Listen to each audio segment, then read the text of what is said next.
مساء الخير او صباح الخير على حسب ما بتشوف الحلقه. في الحلقه دي هنتكلم المره دي عن ذا روك، وان هو ازاي افشل اداري وافشل حد عمل تحكمات في الدبليو دبليو اي. والحلقه دي كلها انتقاد عن الروك، بس مش في المصارعه، لا، في الاداره بتاعته والفشل بتاعه والسيناريوهات كلها اللي بوظها. فقبل ما ابدا واتكلم، ما تنسوش بقى اللايك والشير والسبسكرايب وتفعلوا زر الجرس، ويلا بينا. الحكايه بدات في الاول خالص لما فينس ماكمان قرر يسيب الدبليو دبليو اي، وخلاص هيبيع الشركه بتاعته اللي معاه اكتر من 40 سنه. وخلاص فينس ماكمان باعها لايري ايمانويل، وايري ايمانويل ده دلوقتي بقى عامل شركه كبيره اسمها تي كي او، الشراكه بين الدبليو دبليو اي واليو اف سي. وبعدها تم الاعلان ان ذا روك داخل باسهم في شركه التي كي او دي، وبقى من ضمن مجلس الاداره. فمعنى كده انه خلاص بقى له تحكمات. ومن هنا بقى نبدا تحكمات الروك بدات ازاي. في 2024 اول عرض رو في السنه باسم دي 1، يطلع ذا روك في فقره لجندر ماهال ويضربوا فيها، وبعدها يعلن الروك ان هو عايز ينافس رومان رينز ويبقى هو الزعيم. فطبعا الناس فرحت وكانوا منتظرين الروك هيشارك في اي حاجه زي الرويال رامبل، اليميشن تشامبر، اي حاجه على الاقل تاهله ان هو ينافس رومان رينز. لكن ده ما حصلش. وجه عرض الرويال رامبل واللي فاز فيه هو كودي رودز. واول حاجه عملها بعد ما كسب على طول اتحدى رومان رينز، لان هو بيعافر بقاله سنتين ان هو عايز ياخد اللقب اللي مع رومان رينز. والناس شايفه كودي رودز ان هو عمال يحضر العروض بشكل مستمر، وازاي هو بيعافر علشان يوصل للمرحله دي. It's not because I think I am somebody. It's because I want to be somebody. وخلاص كودي بعد ما كسب الرويال رامبل واعلن تحديه لرومان رينز، فكده رسميا راس المنيا كودي رودز قدام رومان رينز على لقب الدبليو دبليو اي. وخلاص هيبنوا للماتش بتاعهم في راس المنيا. لكن في عرض سماك داون اللي بعد الرويال رامبل على طول تحصل مفاجاه غريبه، وهي ان كودي رودز بيقول لرومان رينز انا هتحداك على اللقب بس مش المره دي. ويطلع الروك هو اللي هياخد المنافسه قدام رومان رينز على لقب الدبليو دبليو اي في راس المنيا. وطبعا كودي رودز مقهور، اللي هو بعد التعب ده كله في الاخر كل ده يروح منه كده على الجاهز. وطبعا كل ده حصل وسط غضب الجمهور، متضايقين عشان كودي رودز فرصته بتروح منه والروك بياخد كل حاجه على الجاهز كده. فاللي هو انت يا عم الروك لا شاركت في الرويال رامبل ولا كلفت نفسك تلعب لك ماتشين يأهلوك على اللقب حتى، انت جاي على الجاهز على طول. وساعتها هنا الجماهير ادركت كارثتين مش هتحصل غيرهم، يا اما فوز رومان رينز على ذا روك واستكمال احتفاظه باللقب وكده هيبقى اكتر من 4 سنين، يا اما فوز الروك على رومان رينز وساعتها هياخد اللقب ويختفي فتره ويظهر لنا كل فين وفين. مش كفايه رومان رينز؟ فلا، ما ينفعش كده. ومن ساعتها بقى ظهر بقى غضب الجمهور، وقعدوا ينشروا على وسائل التواصل الاجتماعي وي ونت كودي وي ونت كودي. وفعلا اتحاد الدبليو دبليو اي استجاب لنداء الجماهير وعملوا مؤتمر يصلحوا فيها الكارثه اللي هم عملوها دي. ولان الاتحاد خلاص ادرك ان الجماهير مش عايزه ماتش الروك ورومان رينز في راس المنيا، وكده راس المنيا هتتضرر. وخلاص المؤتمر اتعمل وكودي رودز اعلن ان هو مش هيتنازل عن فرصته على اللقب قدام رومان رينز وهينافسه فعلا في راس المنيا. وذا روك اتقلب للشخصيه الشريره بسبب غضب الجمهور عليه. وبكده خلاص يا عم الروك كده اترمي على جنب، انت مالكش لازمه يعتبر. بس لا، هو خلاص عايز يشارك في راس المنيا السنه دي، فهيحشر نفسه باي طريقه. فبرضه الروك عايز ياخد اللقطه ويعمل نفسه المنقذ والبطل اللي بينقذ عرض راس المنيا. فتحدد نزال في المين ايفنت اللي الليله الاولى لعرض راس المنيا 40 رومان رينز وذا روك قدام كودي رودز وسيس رولينز. وبقى كل هم الروك ان هو يخرب الفرصه على كودي رودز وما يخليهوش ياخد اللقب. وخلاص جه ماتش التاج تيم ده في عرض راس المنيا، والروك عايز يخربها على كودي رودز وسيس رولينز. وطبعا روك بيحاول يطلع اداء كويس، بس هو علشان للاسف ما بيلعبش، مش هنقول سنا، علشان هو مش مجهز نفسه للعب، فخلى الماتش نو ديسكواليفيكيشن علشان يغطي على الاداء بتاعه في العرض. وطبعا انتهى النزال بتثبيت ذا روك لكودي رودز وفريق رومان والروك هما اللي يكسبوا. ونروح لليله الثانيه لعرض راس المنيا 40 كودي رودز قدام رومان رينز على لقب الدبليو دبليو اي في المين ايفنت. وبعد ماتش قوي ومليء بتدخلات جون سينا والروك واندرتيكر، وانتهى في الاخر الماتش بفوز كودي رودز اخيرا وحقق حلمه، وانتهت حقبه رومان رينز باحتفاظه باللقب ما يقارب 4 سنين. وطبعا الغرض من ظهور ذا روك في عرض راس المنيا علشان يبان ان هو زي ما قلنا السوبر هيرو والمنقذ للعرض. وفي تاني يوم في عرض الرو بعد راس المنيا على طول كودي رودز طالع يحتفل بفوزه باللقب، فيطلع له الروك وذا روك يقول لكودي رودز حافظ على اللقب اللي معاك علشان انا اللي هاجي اخده منك، ويدي لكودي رودز ساعه في ايده كده ويهمس له في ودنه. وكل ده تلميح ان الفتره اللي جايه فيها عداوه بين كودي رودز وذا روك هتحصل.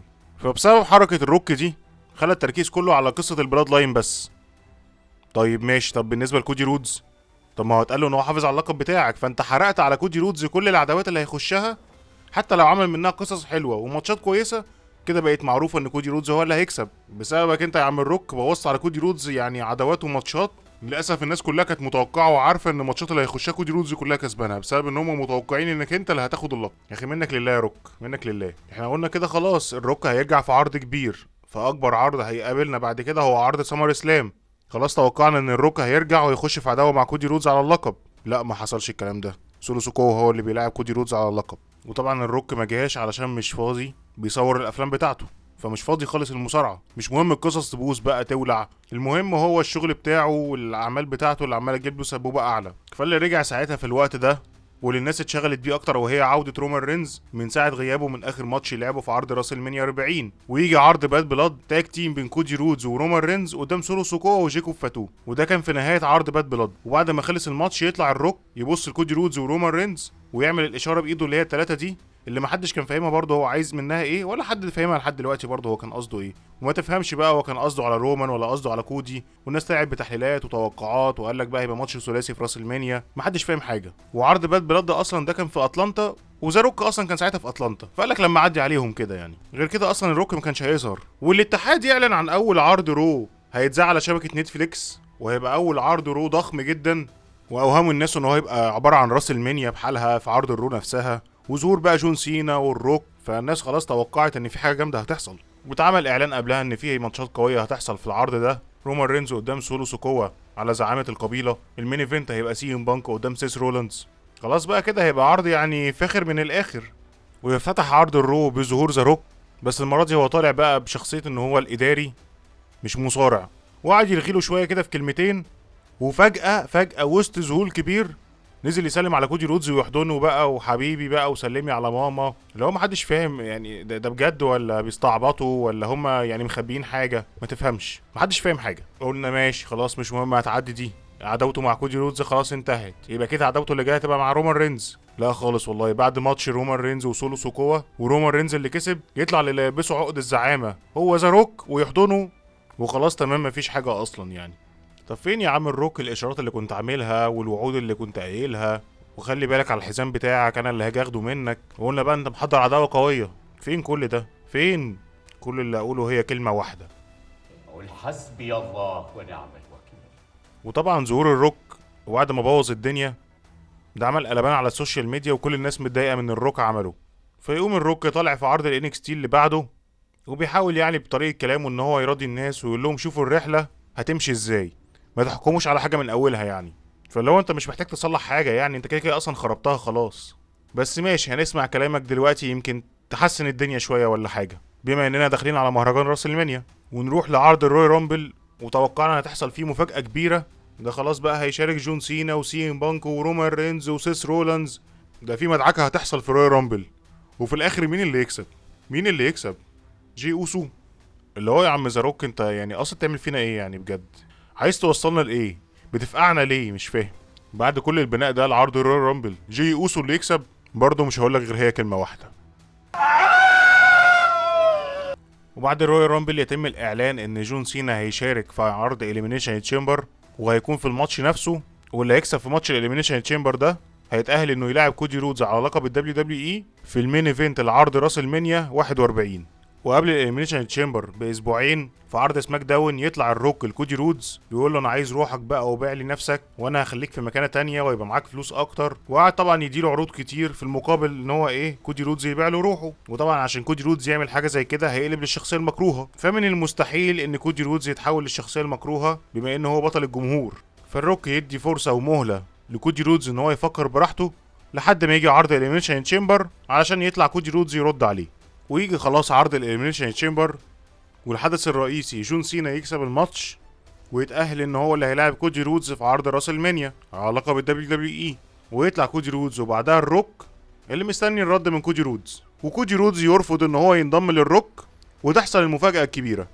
جون سينا بيتحول لمكروه وبيقلب هو على كودي رودز وينضم هو للروك، وساعتها جون سينا بقى فضل يضرب في كودي رودز وذا روك يكمل معاه يضربه هو كمان، وكان معاهم برضه خلة السنان ده ترافيس سكوت، وكلهم ضربوا كودي رودز. فقلنا بقى كده خلاص يعني ذا روك عدل الدنيا بقى وهم عاملين عصابة بقى وهيبقى فيه جمدان وقلبان، وخلاص ذا روك حسن من نفسه وهيعدل العرض بتاع راس المنيا. لكن ولا اي حاجه، القصه بتاعت كودي رودز وجون سينا كان بيظهر جون سينا عادي خالص ويقول السيناريو بتاعه هو وكودي، ولا شفنا الروك ولا تلمح لظهوره اصلا. فطبعا الروك ما ظهرش في اي حاجه تمهيديه خالص تاني في العداوه بتاع كودي رودز وجون سينا، فالناس توقعت خلاص انه هيظهر في الماتش بتاع جون سينا وكودي، يعني هيظهر في راس المنيا، ولا ظهر ولا نيله. واللي طلع في الاخر يساعد جون سينا هو خلة السنان ده، وانتصر جون سينا خلاص على كودي رودز واخد اللقب للمرة ال17. ودي الحاجه اللي فرحت الناس كلها واللي كانت الناس مستنياها وكانت فرحانه بيها. اما بقى بالنسبه لذا روك، انت فين بقى؟ الماتش خلص وانت لسه ما ظهرتش، بنيت العداوه وما جيتش في الاخر، طب ايه؟ بعدها ظهر ذا روك مع بات ماكافي واتسال عن سبب عدم ظهوره طول فتره العداوه والماتش. فلما اتسال ذا روك على السؤال بتاع عدم ظهوره في عرض راس المنيا ولا طول فتره العداوه، قال لك ايه بقى؟ قال لك انا ما ظهرتش بس عشان ما اخدش اللقطه والشو من جون سينا وكودي رودز، سبتهم هم يكملوا لوحدهم. لا يا شيخ لا، انت حنين قوي بصراحه، لا باين عليك. اما بقى القصه بقى ان انا اخد روحك وبيع لي نفسك والحاجات دي، قال لك القصه دي او السيناريو ده انا ممكن اعيده تاني عادي يعني، مش هيحصل حاجه. فاللي هو بجد لا، اسكت بقى يا روك، اسكت عشان انت بجد افورت منك قوي يعني، بجد انت بتستعبط. وفي الاخر اي حاجه طالعه وحشه تقول مش انا السبب، والسبب في كده تريبل اتش، بيتلبسوا فيها يعني. وطبعا تريبل اتش يجيله الانتقاد كله والهجوم كله من الجمهور، زي فوز جاي اوسو كده بالرويال رامبل، لا وكمان اخد اللقب العالم في راس المنيا. ده لو فينس ماكمان كان موجود ما كنتش هتشمها حتى، ما كنتش هتشم حتى لقب القارات، يا نهار ابيض. وطبعا عيله الساموانز كتير قوي في الاتحاد ومليانه